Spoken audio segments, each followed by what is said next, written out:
akademiyad goboleedka afka Soomaaliga aaga oo ah madal aqooneeda Soomaali oo dhan ka dhaxaysa waxa aas-aaskeedii lagu dhawaaqay bishii ugu dambeysay ee sanadkii 2012 waxa looga dhawaaqay Jabuuti xaflad heer sare ah oo uu abba ka ahaa mudane Ismaaciil Cumar Geele madaxweynaha jamhuuriyadda Jabuuti heshiiskii sida rasmiga ah loogu daafuray waxay dawladuhu wada saxiixeen bishii Juun 2013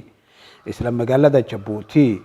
waxay ahayd munaasabada kale oo ay marti gelisay dawladda Jabuuti isuguna jirtay kulan cilmiyeed lagu doortay golaha hogaaminta akademiyada iyo waliba shir rasmi ah oo ay yeesheen wasiiradii heshiiska saxiixay oo kala matalayay Jabuuti, Soomaaliya, Ethiopia iyo Somaliland isla halkaas ayay ku qabasoomeen shirweynihii koowaad iyo kalfadhigii koowaad ee golaha hogaaminta sidaas ayayna akademiyada goboleedku uga howl bilowday xafiis ay dawladda Jabuuti ugu deeqday kalfadhigii labaad ee golaha hogaaminta waxaa lagu qabtay magaalada Jigjiga intii u dhaxaysay 15 ilaa 16 bishii koowaad ee sanadkii 2014 kalfadhigaas oo uu madaxweyne ku xigeenka dawladda deegaanka Soomaalida Ethiopia uu ku furay xaflad weyn waxaa ka soo qayb galay aqoon-yahano badan oo ka kala yimid geyiga Soomaalida waxa weeye akademiyada waxa si rasmi ah loo daafuray mudada laga joogo 7 bilood dhiman waxay ahayd dhamaadkii bishii Juun sanadkii dhaafay waxa lagu daafuray magaalada Jabuuti waxaa daafuray aqoon-yahano arrintan khusayso oo hore adduunka oo dhan isaga yimi daafaha dunida iyo geeska Afrika inta Soomaaliya joogto iyo madaxda dawladaha yani Soomaalida maamula oo geeska Afrika marka halkaas lagu wada daafuray waxaa ka horeeyay oo soo gobolahay dadaal badan oo soo socday oo sanadihii la soo dhaafay muddo sanado ah lagu soo dadaalayay af Soomaaliga dadka lagu baraarujiyo yani afkooda hooyo in Soomaalida lagu baraarujiyo dadka Soomaaliyeed afkooda hooyo qiimaha uu leeyahay halis ku soo fooliyay hiilka uu uga baahan yahay qof kasta Soomaali ah oo xagarada sida aad aragtaan madaxda sare ee akademiyada ee halkaas waraysiga lagula yeeshay waxaa ka mid ahaa abwaanka Soomaaliyeed Maxamed Ibraahim Warsame Hadraawi halkan waa xubnaha golaha hogaaminta oo kusimihii madaxweynaha dawladda deegaanka Soomaalida Ethiopia uu kala xaajoonayo arrimaha akademiyada bishii Febraayo sanadkii 2015 ayaa xaruntii akademiyada loo soo wareejiyay caasimadda dalka Soomaaliya ee magaalada Muqdisho dhulkii xarunta loo qoondeeyay waxaa dhagax dhigay madaxweyne Ismaaciil Cumar Geele iyo madaxweynihii hore ee Soomaaliya Xasan Sheekh Maxamuud isla munaasabadaas ayaa lagu qabtay shirweynihii labaad ee akademiyada goboleedka 23 ilaa 24 bishaas halkaas oo lagu doortay golo hogaamineed oo cusub halkaas laga soo bilaabo aaga waxay Muqdisho iyo meelo kale oo aad u fara badan ay ka waday waxqabad iyo howlgallo waaweyn oo isdaba joog ah kuwaas oo ku wajahna meel marinta ujeedooyinkii loo aas-aasay aaga sida uu sharaxayo gudoomiyaha akademiyada Dr. Maxamed Daahir Afraax akademiyadan ujeedkii loo asaasay waxa uu ahaa inay noqoto aalad u adeegta horumarinta aqoonta daryeelka af Soomaaliga kobcinta qoraalka iyo dhiirigelinta hal abuurka siiba hal abuurka suugaanta dhinaca kale akademiyadani waxa ay qayb ka tahay howlgalladii loogu guntaday daryeelka af Soomaaliga iyo joojinta aqoonta waa geedi socod soo taxnaa muddo rubuc qarni kor u dhaaftay oo uu socday dagaalkii sokeeye iyo burburku intuu ka socday yani waddankeena burburkaas oo dhibaatadiisu ay ugu ciribta xun ay ka dhacday xagga dhinaca aqoonta ay ku dhacday iyo afka waa geedi socod ama se hayaan aan habeenba meel ku soo furaynay meeshii ugu dambeysay oo lagu furay hadda uu marayaana ay tahay bandhigan maanta aynu halka u wada fadhino. waxqabadka joogtada ah ee akademiyad goboleedkan waxaa ka mid ah aqoon wadaagyo, barnaamijyo wacyigelin ah, tababaro isdaba joog ah oo lagu kobcinayo hal abuurka da'da yar ee hibada leh, cilmi baaris iyo weliba qaar kale oo aad u fara badan. akademiyad goboleedku hay-adaha ay bahwadaagta la tahay oo ay la leedahay wada shaqaynta iyo iskaashiga waxaa safka hore kaga jira golaha abwaanada Soomaaliyeed. waxaan rabaa inaan caddeeyo golaha abwaanadu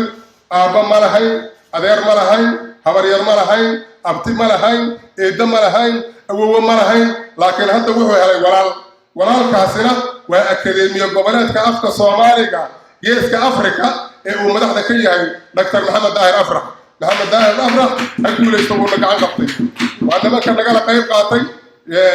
dadaalka gaalkacyo. akademiya goboleedku sida la ogyahay dad badan oo ku warqabo in muddana aan sheegnay waxay noo sahleen inaan la kulanno dhammaan madaxda Puntland, isim ha noqoto, madaxweyne ha noqoto, cid kale ha noqoto, akademiyada noo sahashay. hawshaas 100% ayaga qabtaan dhigi karnaa. cid walba oo meeshaas hawsha markay wadnay dadaalka nabadda akademiyada nala samaysay.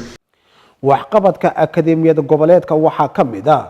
xuska maalmaha caalamiga ah ee afka iyo hal abuurka sida maalinta caalamiga ah ee afka hooyo, maalinta buugga iyo wixii la mid ah.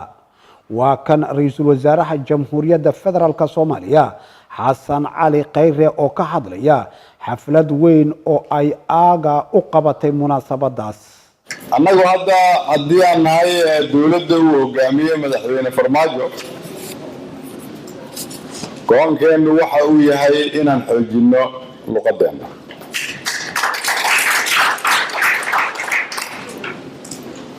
afkaada waa in aad ku faantaa, ma aha inaad ka faanto. luqadda kale waa luqad aad barato ama afaad barato, laakiin afka keliya oo ku gabi karto waa afkaada, kanaad ku heesi karto waa kaada. xuska munaasabadaha ay ka midka tahay maalinta afka hooyo, dhammaan laamaha akademiyada goboleedka ee geyiga Soomaalida iyo qurbahaba isku waqti ayay laan kasta ku qabataa halka uu ku yaalo saldhigeeda. waa tan tusaale ahaan laanta UK xaflad weyn oo ay magaalada Birmingham ku qabatay bishii Febraayo sanadkii 2016. siyaalo badan ayaa afka hooyo loogu hiilin karaya. waxaa ka mid ah in laga qayb galo horumarinta afka hooyo. waxaa ka qayb gali karaya dadka bartay cilmi afeedka ama bartay luqadaha inay ku sameeyaan cilmi baaris afkooda. waxaa kaloo loogu hiilin karaa in dawladda lagu gubaabiyo in loo adeegsado xafiisyada dawladda in loo adeegsado afka hooyo af Soomaaliga. sidoo kale waxaa loogu hiilin karaa in la qabto kulamo looga hadlayo muhiimadda ay leedahay luqadda Soomaaliga. sidoo kale waxaa loogu hiilin karayaa mujtamaca Soomaaliyeed ee UK ku nool inay codsadaan in manhajka waxbarashada ee dalka Ingiriiska lagu daro af Soomaaliga. afka hooyo waa lagu hirtaa waana la hubaay. waa hibe Ilaahay baxshiye haybad gooniye. asaga hikaadna la ku baraha iyo wowgiise waa ka caruuraha la haba lagu hadaaqshaaye. huwaada heesto micnay hoos u leedahay ninba haybta uu leeyahay u halgamaayay. war waa inaan hidaha dhowranayaan naloo harine ku hadlo ku hiiliya afkala ku hodmaysan. marka aad u hiilisid afka ayaad u hiilinaysaa noloshaada. markaad noloshaada u hiilisid ayaad ummadnimadaada u hiilinaysaa. markaad ummadnimadaada u hiilisid ayaad u hiilinaysaa jiritaanka bani'aadmiga kale adduunka kugula dhaqan ee kale oo aad u sii gudbin kartaa. kolka salka iyo saaska ugu horeeya ugu weyn waxa weeyaan wartabinta hadday tahay, ra'yi bixinta hadday tahay, aqoon kororsiga hadday tahay, dood wadaagga hadday tahay, sidii aan u soo sheegay markii dhoweyd hawl la galo ama wax la qabto mid af ha ahaato mid adin ha ahaatee oo looga maarmi karaa afka ma uu jiro. howlgallada joogtaysan ee akademiyad goboleedku qabanqaabiso waxaa ka mid ah madasha aaga ee horumarinta afka Soomaaliga iyo hal abuurkiisa. waa kan guddoomiyaha aqalka sare ee baarlamaanka Soomaaliya oo soo sharfay daahfurkii madashaasi. ereyga shiribka inoogu sheegay ee yidhi daryeelkii afka hooyo ee dib u dhacaa la daahfuraya ayaa rabaa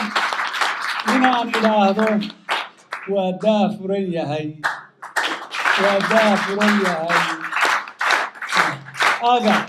waxqabadka akademiyad goboleedka waxaa kaloo ka mid ah taxane sanadla ah oo lagu soo saaro buug cilmiyeedyo xul ah waxaana lagu magacaabaa taxanaha darsidda afka iyo suugaanta Soomaalida. tani waa xildhibaanada Maryan Cariif Qaasim oo ka hadlaysa daahfurkii buugga Haldoor oo ka mid ahaa buug cilmiyeedyada ku soo baxay taxanaha. waxaa kale oo ay aaga si joogto ah u daabacda warside ay tayadiisu aad u sareyso. bahwadaagta ay sida joogtada ah u wada shaqeeyaan akademiyada goboleedka afka Soomaaliga aaga waxaa ka mid ah naadiyada dhalinyarada ee akhriska iyo qoraalka sida naadiga Xilin Hayaan ee uu halkan ka hadlayo guddoomiyahooda Cabdulqaadir Jubba. waxaan sidoo kale marna aanan ilaawi karin dowrkii iyo kaalintii ay nasiisay ama ay ka qaadatay akademiyada goboleedka af Soomaaliga aga xaqiiqan sheegayna cidna waxa waaye waa haddaad ibni aadanka hadday abaalkooda haddaad kharsaan waa adduun aqar waa dhibaato waxaan marna aan kaalinteeda iloobi karin oo fursadihii naadigu wuxuu sameeyey barnaamij wuxuu sameeyey akhriska iyo qoraalka ee aan ku qabeyn dugsiyada gobolka Banaadir 2015 iyo 16 waxaan aaminsanahay haddaysan aga ahayn barnaamijkaas ma qabsoomi lahayn haddaysan aga la'aanteed barnaamijka ma suurtagalay waayo tasiilaadka aan ku dhaqaaqayna iyo buugaagta bandhiga aan ku sameeynay waxay ahayd wax nooga yimid aga aan runtii u mahad celiyayno. dhinacyada akademiyada goboleedku xoogga saarto waxaa kaloo ka mid ah daahfurka buugaagta tayada leh lafagurka dhiganayaasha iyo tababarada habeynta qoraalka ee la siiyo da'yarta hibada lehi.